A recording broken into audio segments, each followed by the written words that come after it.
ভারতের একমাত্র শক্তিপীঠ যেখানে দেবীর মূর্তি সারা বছর জলের নিচে সাহিত্য থাকেন।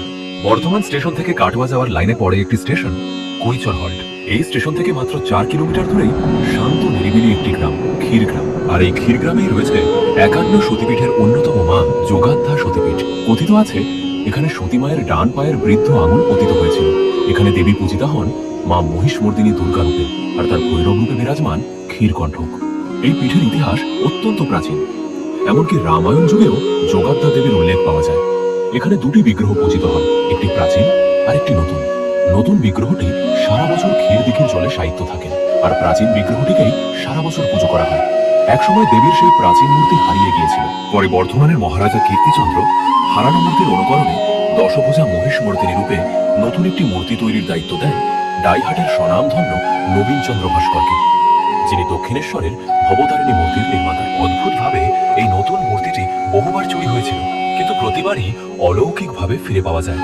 তাই 2004 সালে যোগাধ্যা মাতা উন্নয়ন কমিটি ক্ষীরদিঘির জলের মধ্যে সাদা পাথরের অপরূপ এক মন্দির নির্মাণ করে, যেখানে দেবী সারা বছর জলের মধ্যে অবস্থান করেন। বছরে মাত্র 7 দিন দেবী জল থেকে ওঠেন, আর এর মধ্যে 31শে বৈশাখ এবং 4ঠা জ্যৈষ্ঠ এই দুদিনেই ভক্তরা মাতৃমূর্তির দর্শন লাভ করতে পারেন। কিন্তু এরই মধ্যে ঘটে যায় এক ঘটনা।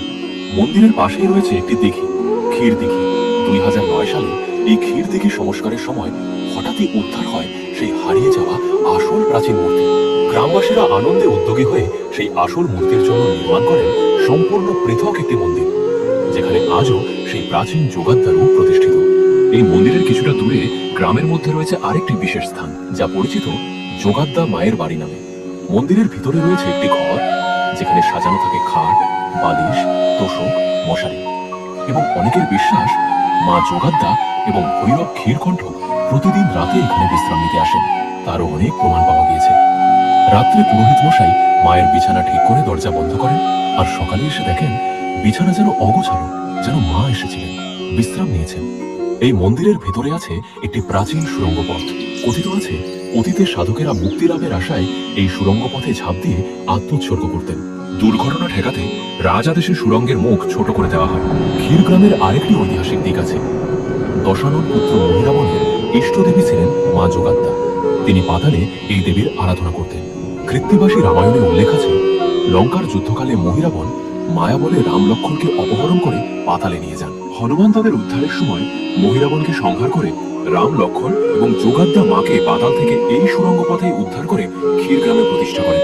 আর এরকম ভক্তিমূলক ভিডিও পাওয়ার জন্য এই চ্যানেলটা সাবস্ক্রাইব করে পাশে থাকা বেল আইকন প্রেস করে দিবেন। ধন্যবাদ।